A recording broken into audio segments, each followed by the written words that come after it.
Israel Hamas युद्ध की वजह से मिडिल ईस्ट के लाल सागर में युद्ध का एक नया फ्रंट खुल गया था। यमन का हूती लगातार लाल सागर, एडन की खाड़ी, बाब अल मंदेब और अरब सागर में पश्चिमी देशों के जहाजों पर हमले कर रहा है। हूती लगातार इजराइल और पश्चिमी देशों से जुड़े जहाजों पर मिसाइल, रॉकेट और ड्रोन हमले कर रहा है, जिसकी वजह से या तो ये जहाज समुद्र में समा गए या फिर इन्हें भारी नुकसान हुआ है। लेकिन अमेरिका की अगुवाई में पश्चिम और अरब के कुछ देशों ने हूती के खिलाफ लड़ने के लिए एक गुट बनाया था, जो लाल सागर में हूती के हमलों का जवाब दे रहा था।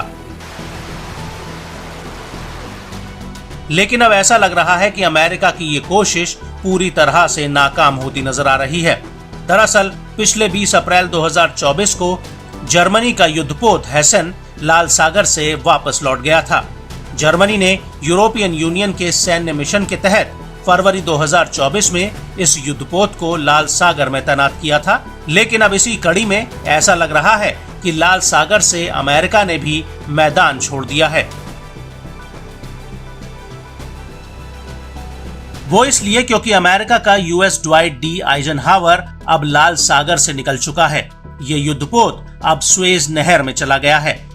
अमेरिका का यूएसएस ड्वाइट डी आइजनहावर और यूएसएस ग्रेवेल करीब 4 महीनों से लाल सागर में डेरा जमाए हुए थे और अमेरिकी युद्धपोत के लाल सागर से जाने को लेकर लेबनानी मीडिया अल मयादीन का कहना है कि ये युद्धपोत पूरी तरह से यमन के हमलों को रोकने में नाकामयाब रहा है।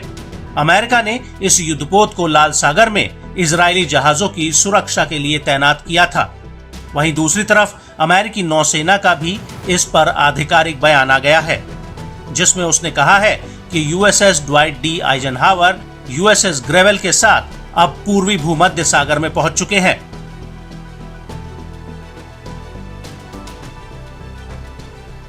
हालांकि अमेरिकी नौसेना ने अपने बयान में ये नहीं बताया कि ये दोनों युद्धपोत पूर्वी भूमध्य सागर में कब तक रहेंगे।